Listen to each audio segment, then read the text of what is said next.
Assalamualaikum warahmatullahi wabarakatuh. Selamat siang dan salam sejahtera untuk kita semua. Kepada Bapak Juri, Bapak Dewan Juri serta Panitia Lomba Karya Tulis Ilmiah Taksis Masjid Al-Aqsa Menara Kudus yang kami hormati, serta teman-teman semua dan kakak-kakak mahasiswa yang kami sayangi. Sebelumnya, perkenalkan terlebih dahulu kami, siswi dari MA Sunan Prawoto, Kecamatan Sukolilo, Kabupaten Pati. Saya Elima Friah dan dua rekan saya lagi yang bernama Eni Setiawati dan Arya Sekar Dharma Ayu Palas. Di sini kami akan mempresentasikan hasil karya ilmiah kami yang berjudul Tradisi Wet Kopi, menelusuri jejak keberadaan kopi muria di Desa Colo, Kecamatan Dawe, Kabupaten Kudus. Alasan kami memilih judul karya ilmiah ini karena sebagian besar masyarakat Indonesia sudah mengenal yang namanya kopi, khususnya di kalangan bapak-bapak maupun remaja. Salah satu kopi yang terkenal di Kabupaten Kudus yakni kopi muria, di mana kopi muria menjadi salah satu komoditas andalan di Kabupaten Kudus. Adapun latar belakang penelitian kami yakni kopi menjadi sumber penghasilan dan komoditas andalan di Indonesia. Seperti yang sudah saya singgung di awal, di mana masyarakat Indonesia sudah mengenal kopi sejak dulu.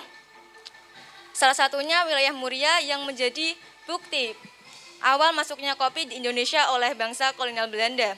Dan wilayah Muria juga yang terpilih menjadi wilayah yang ditanami kopi oleh bangsa kolonial. Selanjutnya, kopi muria menjadi salah satu potensi wisata Kabupaten Kudus. Kabupaten Kudus memiliki banyak sekali potensi wisata, salah satunya perkebunan kopi, di mana perkebunan kopi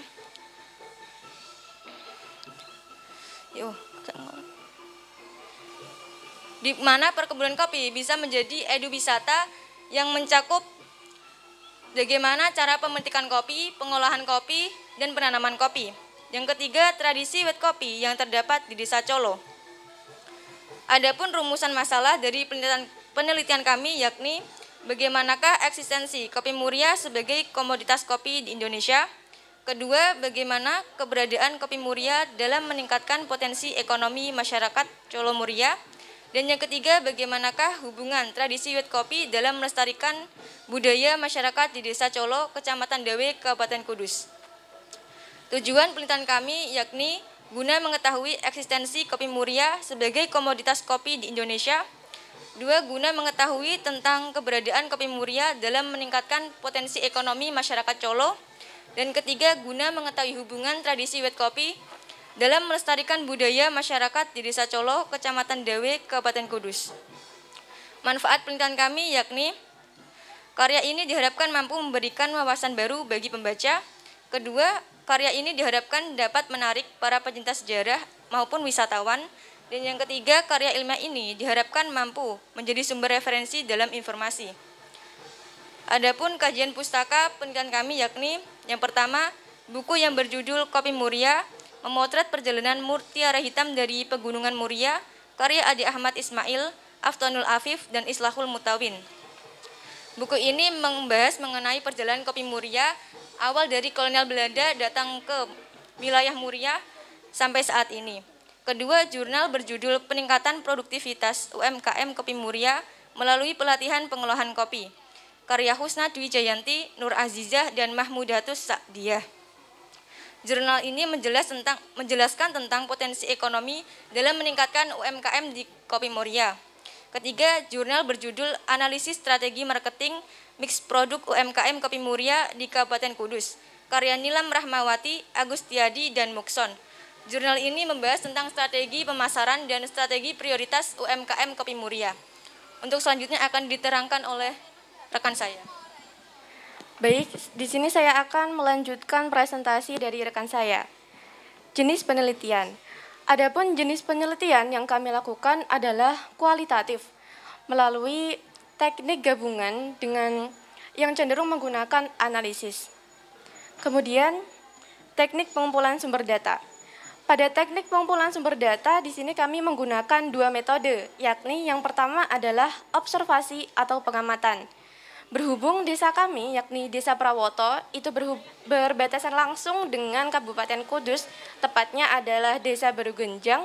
Hal ini memudahkan kami untuk melakukan pengamatan langsung tentang bagaimana kegiatan ekonomi dan juga sosial budaya dari masyarakat Kudus tersebut. Yang kedua adalah studi pustaka. Yang kami lakukan pada studi pustaka kami adalah membaca jurnal, kemudian blog, dan juga buku yang terkait mengenai karya ilmiah kami. Selanjutnya, teknik analisis data.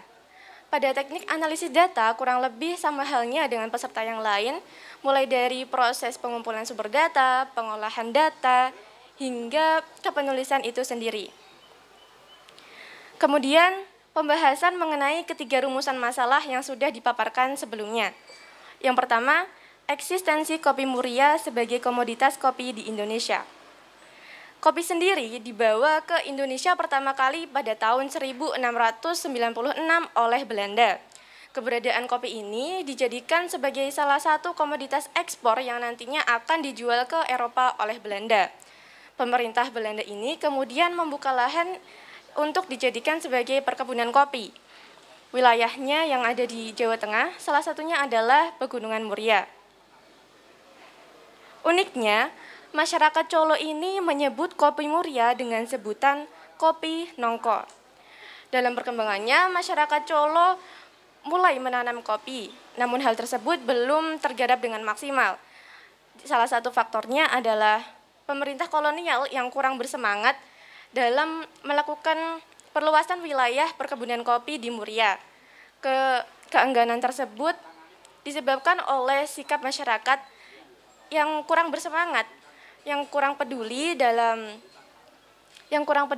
tanaman serta perkebunan kopi yang letaknya di dekat permukiman. Lambat laun masyarakat mulai menyadari atau mulai punya kesadaran akan tanaman kopi tersebut sebagai salah satu komoditas penting yang dihasilkan di Pegunungan Muria. Selanjutnya, keberadaan kopi muria dalam meningkatkan potensi ekonomi masyarakat Colo Muria. Sebenarnya, jika kita mengenal lebih jauh mengenai desa Colo ini, bukan hanya sekedar wilayah sebagai penghasil kopi saja, namun juga merupakan wilayah penghasil rempah-rempah, tanaman buah, serta pertanian.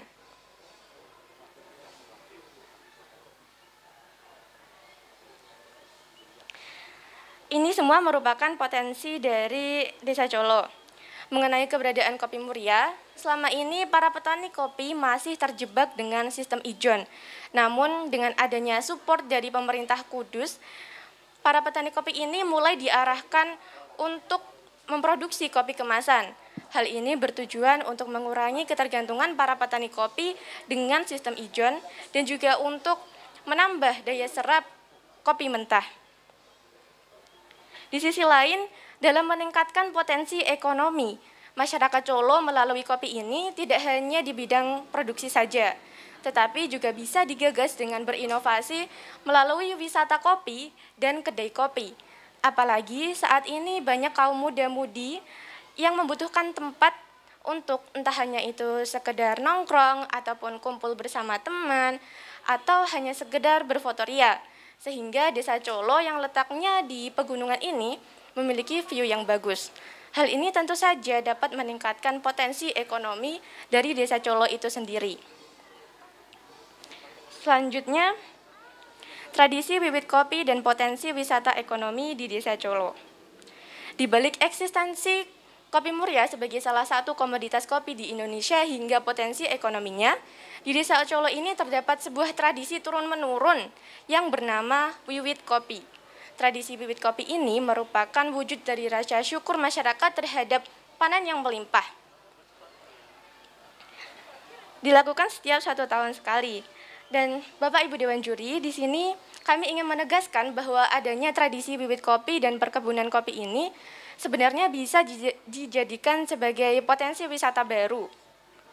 Dan keberadaan tradisi bibit kopi ini juga seharusnya bisa dikenal oleh masyarakat luas, tidak hanya di Kudus saja, tetapi juga di level nasional, mengingat keberadaan kota Kudus yang berada di wilayah strategis. melalui dukungan pemerintah dan adanya pemberdayaan masyarakat Colo sehingga eksistensi tradisi bibit kopi ini secara langsung dapat meningkatkan Kopi Muria sebagai salah satu komoditas kopi di Indonesia. Sekian presentasi dari kami. Mohon maaf apabila ada kekurangan. Akhirul kalam. Wassalamualaikum warahmatullahi wabarakatuh.